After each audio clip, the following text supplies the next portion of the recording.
You're listening to Chess, an AI Lesson, the podcast that uses artificial intelligence to help players at every level play better chess.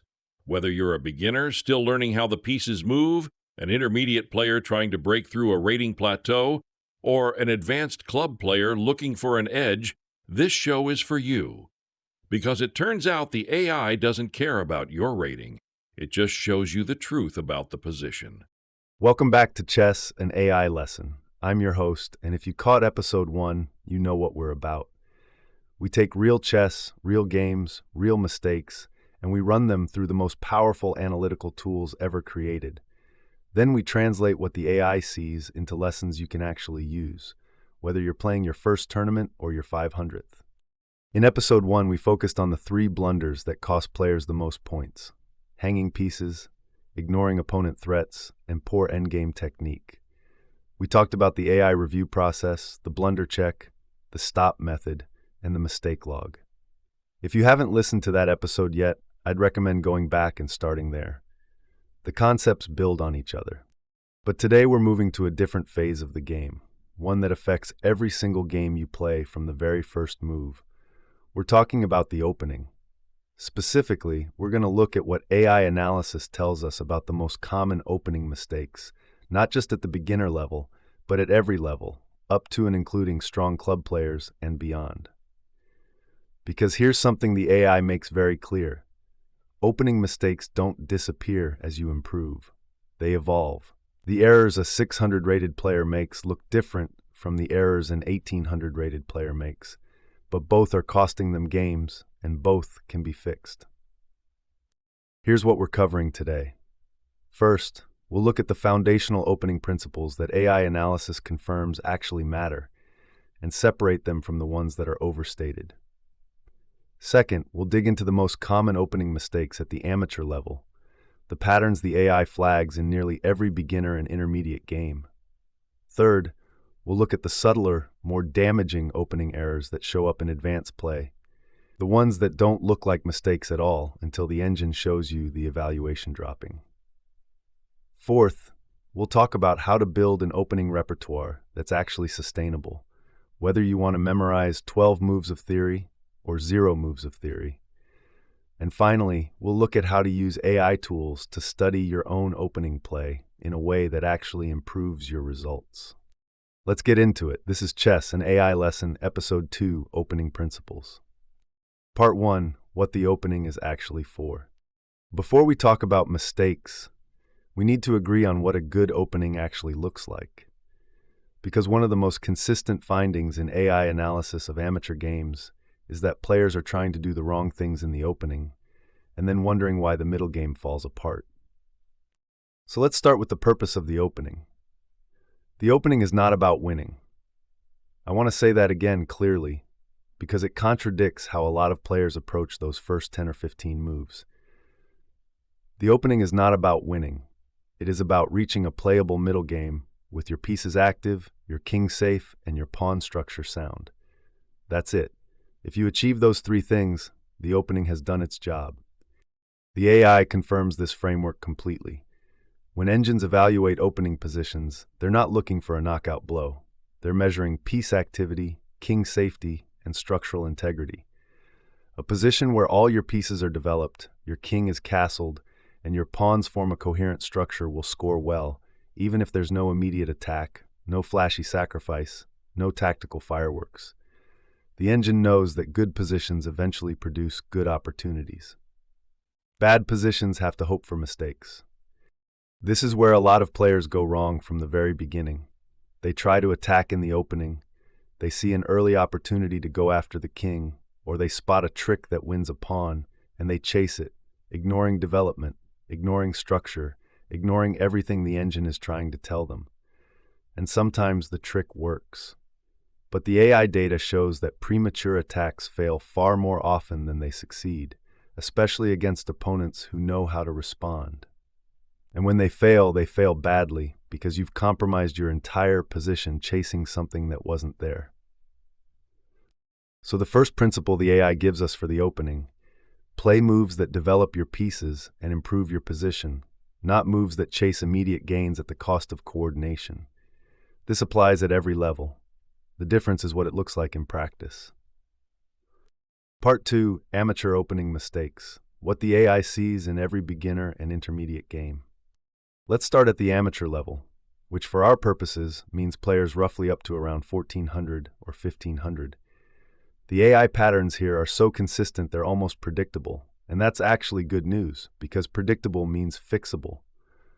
Mistake number 1, moving the same piece twice in the opening. This is the single most flagged opening error in amateur games across every AI analysis platform. You develop your knight to f3, then move it again to e5 before your other pieces are out. Or you move your bishop out early, then retreat it when it gets attacked, losing 2 moves while your opponent calmly develops.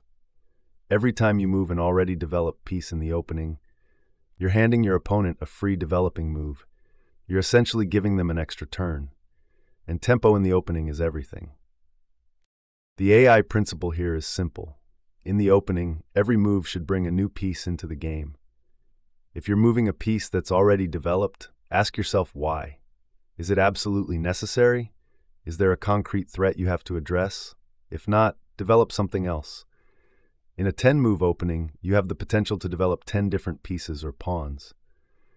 Most amateur players develop 3 or 4 and then start shuffling pieces around wondering why they're cramped.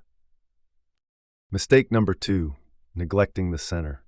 The center of the board, the e4, d4, e5, d5 squares, is the most contested territory in chess for a reason. Pieces that control the center have maximum mobility. Pieces that don't are cramped and ineffective.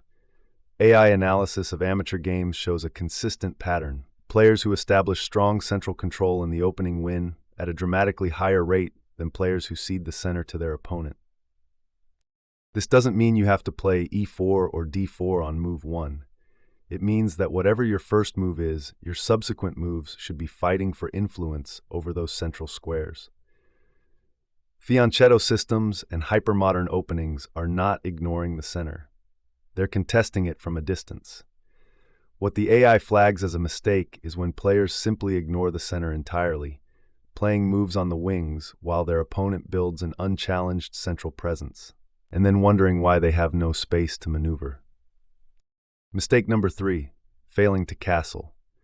This one surprises players when the engine flags it because it seems obvious. But the data shows that amateur players leave their king in the center far too long, far more often than they realize. And the cost is severe. An uncastled king in the middle game is a target. Every open file becomes a potential attack. Every piece your opponent develops is a potential weapon pointed at your king. The AI recommendation is consistent. Castle within the first 10 to 12 moves in almost all positions. There are exceptions. Some positions genuinely call for keeping the king central, usually in closed positions where the center is locked and neither side can easily open lines. But those exceptions need to be recognized consciously, not arrived at by accident because you forgot to castle or were too busy attacking to bother. Mistake number 4, developing the queen too early. This one is closely related to mistake number 1, but it deserves its own discussion because it's so common and so damaging. The queen is your most powerful piece, which makes her your most valuable target. Every time your opponent develops a piece and attacks your queen, you have to move her again. You're losing tempo. You're spending moves repositioning your most important piece instead of developing your other forces. The AI is very consistent on this. The queen belongs in the game after your minor pieces, your bishops and knights, are developed. She's a follow-up, not a vanguard. The one exception at the amateur level is when an early queen move wins material or delivers a forced advantage, but those positions are rarer than players think, and the temptation to play an early queen move should always be examined critically. Part 3, Advanced Opening Mistakes, what the AI finds at higher levels. Now let's move up the ladder. The mistakes we've just described largely disappear as players improve. By the time you're rated 1600, 1700, 1800, you know not to move the same piece twice. You know to castle. You know the basic principles. But the AI still finds serious opening errors in strong club play, and these are more interesting because they're subtler. They look like reasonable moves. Sometimes they're well-known theory.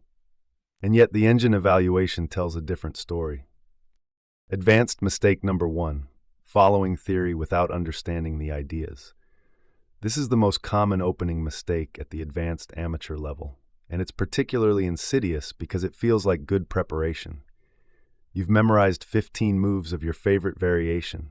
You know the move order, you've drilled the lines, you arrive at the position after move 12 with your clock barely touched. And then your opponent plays something unexpected. Something that deviates from the main line, and you have no idea what to do, because you learn the moves without learning the reasons. AI analysis of games between strong club players consistently shows this pattern. Players handle their preparation well, then fall apart the moment they leave the comfort of memorized theory. Why? Because they were learning a sequence, not a set of principles. They couldn't evaluate the position independently.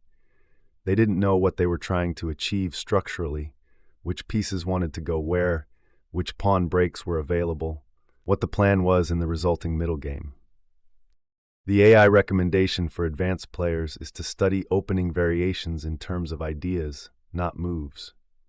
For every variation you add to your repertoire, understand the following. What is the typical pawn structure? Where should my pieces go and why? What are the typical plans for both sides?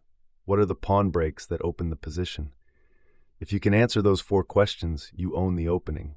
If you can only recite the moves, you're renting it, and the landlord will evict you the moment your opponent deviates.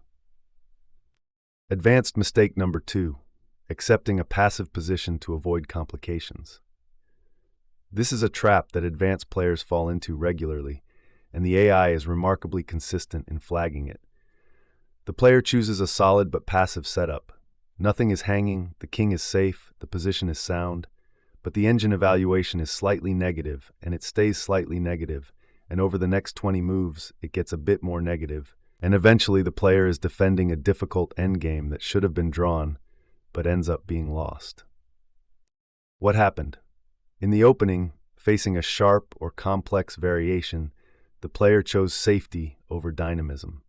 They played a move that avoided the complications, but allowed their opponent to establish a structural advantage, an unopposed bishop, an outpost, a strong pawn center.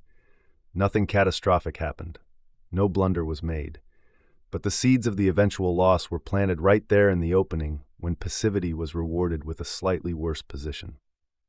The AI lesson here is important. Chess rewards activity.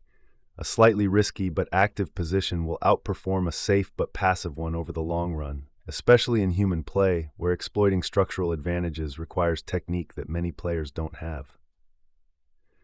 The engine can convert a tiny positional edge into a win. Most humans can't, which means that playing passively is often worse for humans than the evaluation suggests. Because you're giving your opponent a persistent edge without the compensation of dynamic counterplay. Advanced mistake number 3, misjudging pawn structure implications. Pawn structures are the skeleton of a chess position. They determine which pieces are good and which are bad, which plans are available and which are closed off, which endgames are winning and which are drawn. And pawn moves are permanent. Unlike piece moves, you can never take them back. AI analysis at the advanced level frequently flags early pawn decisions that look natural but create long-term structural problems. Accepting doubled pawns when there was a cleaner recapture.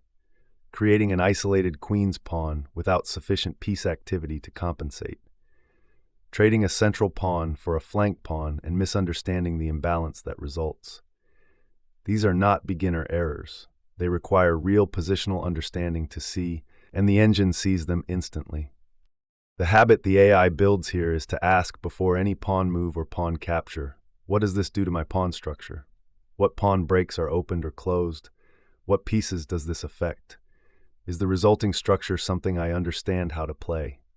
If the answer is uncertain, that uncertainty is a signal to calculate more carefully before committing. Part 4, Building a Sustainable Opening Repertoire. Okay, so we've identified the mistakes. Now let's talk about the solution. How do you actually build an opening repertoire that works for you, whether you're rated 800 or 1800? First, a confession from the AI data. Most players study openings more than they should. and study them in the wrong way. The engine analysis of amateur game databases consistently shows that opening preparation accounts for a tiny fraction of the errors that determine who wins and loses. Far more games are decided by the tactical and strategic mistakes in the middle game that we discussed in episode 1. This doesn't mean openings don't matter. It means they matter less than most players think, and they matter in a different way than most players think. Here's the AI-informed approach to building a repertoire. Step 1. Choose openings that create positions you understand, not openings that are theoretically best. The best opening for you is the one that leads to positions where you know what you're doing. If you're a tactical player who loves open games with lots of piece activity, playing a closed positional system will make you miserable and error-prone, regardless of what the engine says about the objective evaluation. Step 2. Learn the plans before you learn the moves. Before you memorize a single move order, spend time understanding the typical plans for your chosen opening. Where do the pieces go? What are you trying to achieve? What does a good position look like from your side? Then learn the moves as a means of reaching those positions, not as an end in themselves. Step 3. Use AI tools to study your own opening games, not Grandmaster games. This is the same principle from episode 1 applied to the opening. When you go wrong in the opening, the AI will show you exactly where and why. It will show you the moment the evaluation shifted. It will show you the better move. And if you apply the self-diagnosis process before looking at the engine's suggestion, you'll start to internalize the principles rather than just memorizing different moves. Step 4. Keep your repertoire narrow and deep rather than broad and shallow. The players who improve fastest with AI-assisted preparation are not the ones who know a little about every opening. They're the ones who know a lot about a few openings. Depth beats breadth, especially at the amateur level, because the positions you reach repeatedly are the positions you get better at handling. For players who genuinely don't want to memorize any theory, the AI has an answer for that too. Learn the universal principles, control the center, develop your pieces, castle early, don't move the same piece twice, and then play whatever feels natural within those principles. You won't have an edge in the opening against well-prepared opponents, but you also won't be in trouble.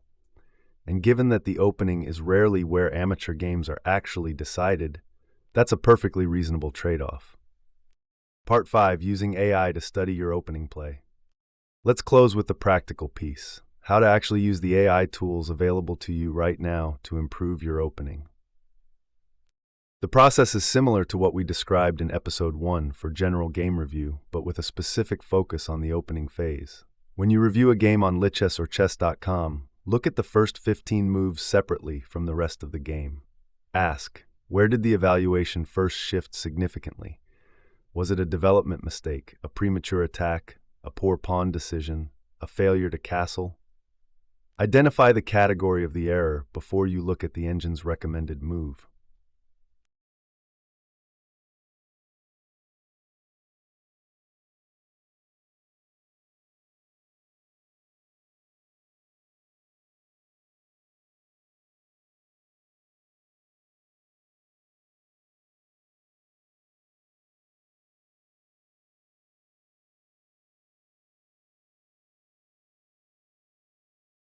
There's a second level of AI analysis that advanced players should be using, and it's one of the most underutilized tools available. Opening Explorer databases on Lichess and Chess.com show you exactly how millions of games have gone from any given position. Combined with engine evaluation, this lets you see not just what the best move is, but what moves players at your level actually play and how they perform. You can find the variations where your opponents go wrong. You can find the systems where your style produces results. You can study the openings that are objectively sound and practically effective at your rating level, which is a different question from what's best at Grandmaster level. For ambitious players, dedicated opening preparation tools integrate engine analysis with spaced repetition learning. If you're serious about building a prepared repertoire, these tools are worth exploring. But even without them, the free analysis available on Lichess is more than sufficient to dramatically improve your opening understanding. The key habit, as always, is consistency. Review every game. Look at the opening separately. Name the type of mistake. Apply the principle. Over weeks and months, the patterns will become automatic, and the openings that used to confuse you will start to feel natural. Recap and what comes next.